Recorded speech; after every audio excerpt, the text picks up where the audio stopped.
¿Tú estás grabando, verdad? Ya. Perfecto. Ahí. ¿Estamos listos?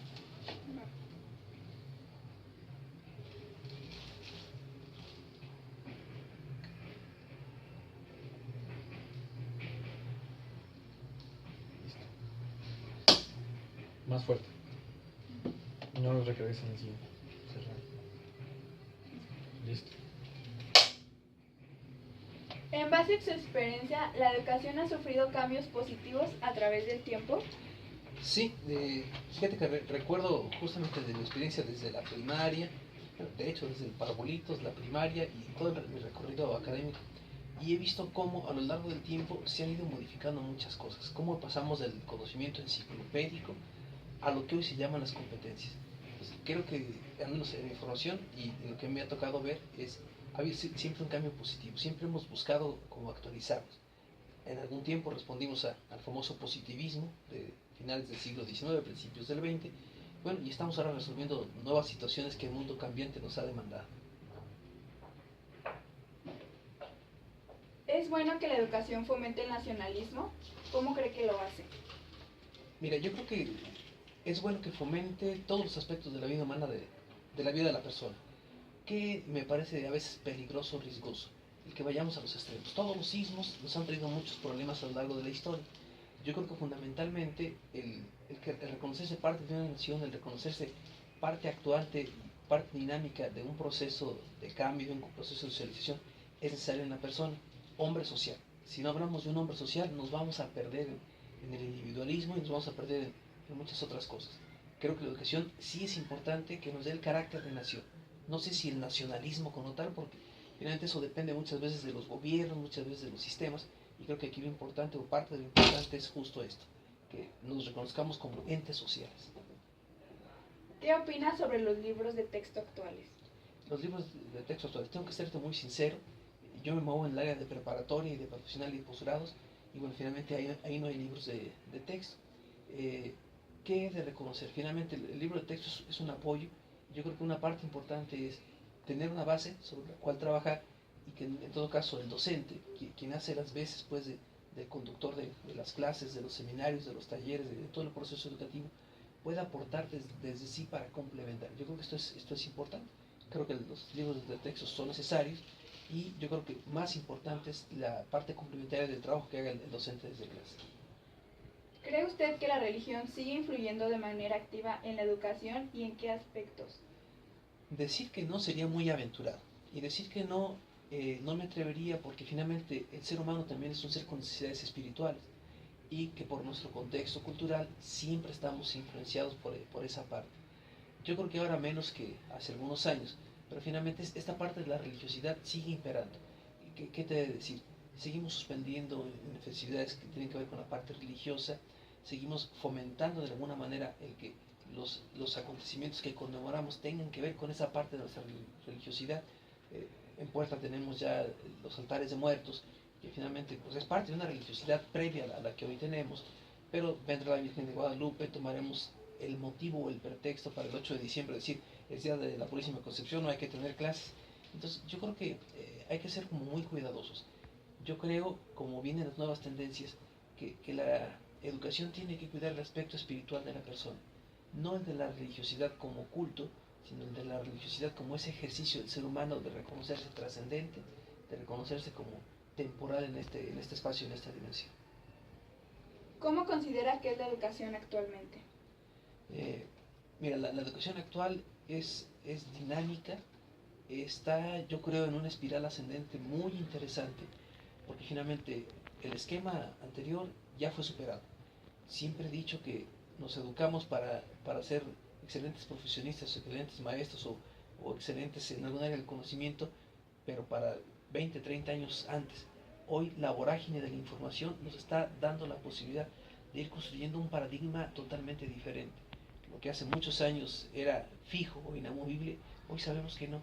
Hoy sabemos que eso con la tecnología, con la información, con esos intercambios, está siendo muy dinámico y eso está forzando a que de alguna manera la educación tenga que estarse moviendo y moviendo y moviendo y moviendo, retomando siempre distintos rumbos. ¿Cuáles eran las formas o métodos de estudio cuando estaba en la escuela?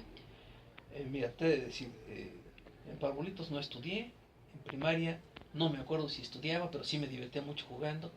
En secundaria, pues más bien fue cuidar las pintas y cuidar los trabajos, y descubrí que empecé a estudiar hasta la prepa. Yo tengo hijos y siempre les he dicho a mis hijos, disfruten su primaria y su secundaria porque esas son irrepetibles, pero a partir de prepa hay que empezar a tener un poquito más de conciencia. ¿Cómo fueron mis etapas de preparatoria? Bueno, pues fueron mis etapas de reprobar por primera vez una materia, cosa que no ocurría antes porque el sistema se encargaba de irnos cobijando. Y de repente pues llevarme estadística, biología, matemáticas, física, fue una lección que hubo que aprender. Hubo que aprender en el que si yo no estudiaba, las cosas no funcionaban. Pero un conocimiento, lo voy a decir, 100% memorístico. Había que saber y reconocer muchas cosas. Yo recuerdo incluso que cuando nos dieron una materia sobre metodología de estudio, pues nos decían hay que aprenderse muchas cosas de memoria, casi todo. Yo fui de la generación que empezamos a pelear que el maestro nos deje ponerlo con nuestras palabras, pero nada, había que decirlo tal cual y como venían en los libros. Dicho sea de paso, muy pocos libros, muchas veces en poder del maestro y uno sin acceso, ir a las bibliotecas y no teníamos más que enciclopedias, entonces íbamos al conocimiento muy general y de repente pues el maestro sacaba el as debajo de la manga con conocimientos muy concretos que uno no sabía. Cuando paso a estudiar lo que es mi licenciatura, pues ahí descubro que había que estudiar muchísimo. Y en prepa me había dado cuenta, si no estudias repruebas. Pero ya en el profesional tuve que descubrir que había que estudiar mucho, mucho, mucho. Y tuve las materias más diversas, yo estudié la historia en filosofía, y tuve desde las materias más diversas donde tuve que aprenderme datos, fechas, números, nombres, hasta una serie de interpretaciones fenomenológicas, cosas muy interesantes en el trabajo hermenéutico. Y entonces descubrí, si no tengo conocimientos, no podía hacer muchos de los análisis que la misma filosofía me pedía. Entonces ya no fue solo tengo que estudiar para pasar, ahora tengo que estudiar y estudiar para aprender, para de veras poseer ese conocimiento. Cuando brinco a la maestría, me doy cuenta de otra cosa. Me doy cuenta que el paradigma cambió totalmente. Yo hice la maestría 10 años después de que, no, 20 años después de que terminé la licenciatura. Entonces eso hizo que yo tuviera una perspectiva totalmente diferente. Yo quise llegar con la misma energía o con la misma dinámica de trabajo de la licenciatura y no, descubrí que la maestría me iba a dar otras opciones, con mucha profundidad, pero conocer de los expertos cosas interesantes, ya de los expertos, no de los maestros en general. E ir al doctorado me dio otra perspectiva totalmente diferente. ¿Qué aprendí en el doctorado? A leer, a leer, a leer, a leer. El carácter investigativo del doctorado me enseñó que si yo no leía, que si yo no estaba buscando las fuentes, donde estaba la información, donde estaba el conocimiento, difícilmente iba yo a poder llegar a cuestionar mi realidad, a cuestionar mi contexto y sobre todo a aportar a lo que yo tenía que hacer frente al reto que me había planteado al estudiar un doctorado. ¿Cuál es su opinión respecto a la educación actual comparada con la educación de antes o de su época? Siempre he escuchado, y lo hemos compartido por ahí, si yo hubiera tenido los recursos que tenemos ahorita para estudiar en mis épocas, hubiera sido totalmente diferente. Algún día fui a un taller de matemáticas y cuando terminó el taller dije, si este maestro me hubiera dado, yo me hubiera encantado por las matemáticas. Y no, yo creo que las cosas sucedieron en su momento. Ni los recursos anteriores ni los nuevos. Es simplemente responder a lo que el momento histórico me está pidiendo. No es lo mismo juzgar mis épocas con los recursos que hoy tengo. Entonces creo que cada momento tiene una parte importante. Yo que sí soy de la idea de que aprendamos a optimizar todos los recursos que el contexto nos ofrece, tanto en el sentido textualmente académico, como en el contexto social, como el contexto incluso desde la naturaleza. Yo creo que esta parte es importante. Que las cosas han cambiado, indudablemente. Que las cosas son mejores, tampoco lo voy a cuestionar. No diré que todo tiempo pasado fue mejor. Diré que cada época nos brinda la oportunidad a nosotros de ser mejores. No es la época o el tiempo el mejor, sino nosotros los que nos podemos hacer mejores en cada momento. ¿Qué tipos de enseñanza cree que deberían de retomarse en la actualidad? Yo creo que habría que cuidarlos todos, porque finalmente es importante. Si no tengo memoria, no puedo hacer uso de un juicio crítico, porque sobre qué voy a criticar si no conozco, si no tengo datos. Entonces yo diría, en ese pensamiento memorístico, ese pensamiento crítico, ese pensamiento creativo, ese pensamiento integral, holístico. Yo creo que es importante recuperar que las investigaciones en el área educativa nos han enseñado cómo venimos pasando del Magister Dixit a hoy a hablar de una reflexión crítica, de una reflexión analógica, de unas inteligencias múltiples que me permiten ver muchas facetas de un mismo fenómeno. Yo creo que es importante aprender a integrar todo esto que hoy tenemos. Y nada más para terminar, ¿cómo es la educación o cuál es el método educativo que manejan aquí en el Rosenbluth? Mira, aquí en el Rosenbluth nos dimos a la tarea en 1995 de tratar de definir nuestra visión y justo viendo todos estos cambios decíamos, algo tendremos que hacer, algo que nos dinamice, porque finalmente el ser humano es dinámico. Cuando nosotros empezábamos, me acuerdo que el ingeniero Rodel me encargó, búscate una frase que sea motivadora, que sea impactante para identificarla con el colegio. Y me di a la tarea en los 80s de retomar a Paulo Freire, retomar aquel concepto de pasar de la educación bancaria a la educación personalizada, aquella educación de dejar de ver al alumno como cosa, como un objeto, a verlo como un ser humano que sufre, siente, entiende, ama y todos sus procesos personales.